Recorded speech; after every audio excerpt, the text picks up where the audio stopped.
I'm here with Kevin Wright, head football coach at Carmel High School, four-time state championship coach, who won his first with the Greyhounds in 2011. Coach, I wonder if you could talk about the new Class 6A that's been implemented for this year. Any thoughts as far as, do you like it? Is it a good step in the right direction? Or? Yeah, I mean, I think that from a disparity standpoint, enrollment-wise, it's a step in the right direction. I don't think that it really affects us much. The teams we play are the same. It doesn't have a great deal of an impact on us personally, but I think it's a step in the right direction because there's so much disparity, or had been so much disparity in enrollments between the bottom of 5A and the top of 5A. So I think it's definitely a good step. Does this take away the possibility of, or be a deterrent for maybe eventually going to seeding? I know we talked about that before, and you kind of like that, and we both agree, I think, a little bit that that's a fair thing to do. And I didn't know it because you're in a sectional with 3 other teams now, so I didn't know if that.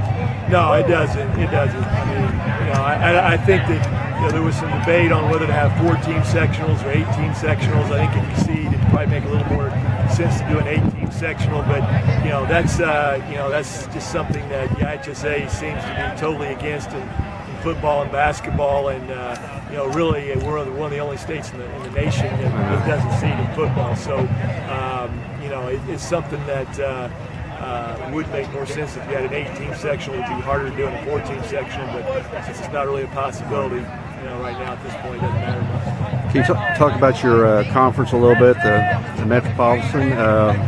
Obviously, it got a little easier, I guess, huh?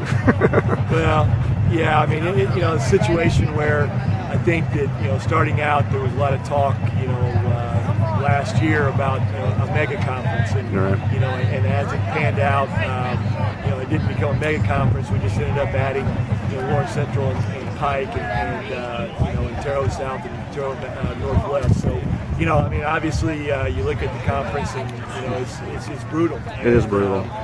I think that football is the one sport that probably is going to have the greatest impact because you've only got 9 regular season games, and I know in our case, one of our non-conference games is Louisville Trinity, and next year we'll play Hamilton Southeastern because it's a natural rivalry. So, unlike some sports where you've got 10 other games or so that are non-conference games, our schedule is our conference for the most part. So it's going to be, like I tell our guys, it's going to be a marathon, not a sprint, just to kind of get through the. Is there a possibility down the road that you might end up playing Fishers in regular season too? Have you thought about that? Or yeah, I mean, I think there's always that possibility. I think that it's like any other conference. We just got the first 2 weeks open, so right. You've got to.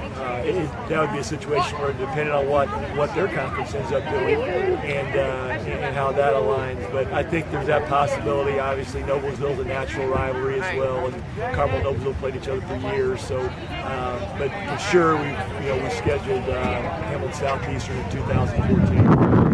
Well, I think Nick is football is the conference champions. He's won about 18 or 19 state championships in Class 5A, and obviously with Lawrence Central now and Pike, I mean, if anybody had any doubts, they can't now. This has got to be the best conference. There's no question. I mean, by far. I mean, there wasn't before, but this really solidifies. I think it does. I think so. And I oftentimes think the years that the conference champ didn't win the state was because people got beat up. I mean, and that happens as well. But that doesn't take anything away from some of the other schools that have won it. But it's oftentimes if you look, the team that wins the conference, it's not the team that wins the state championship. Usually the teams that finish second and third have been actually in our conference and ended up winning the state. So you just got to kind of take each week at a time and try and build off of it. Hopefully you're physically healthy by the time you get to the playoffs. That's the key. Well, listen, good luck in 2013. I've talked to a few of your players. They're pretty optimistic, and I know you're always optimistic. And you reload, and I wouldn't want to have to play you. So have a good year. I appreciate Thank that. you. Thank you.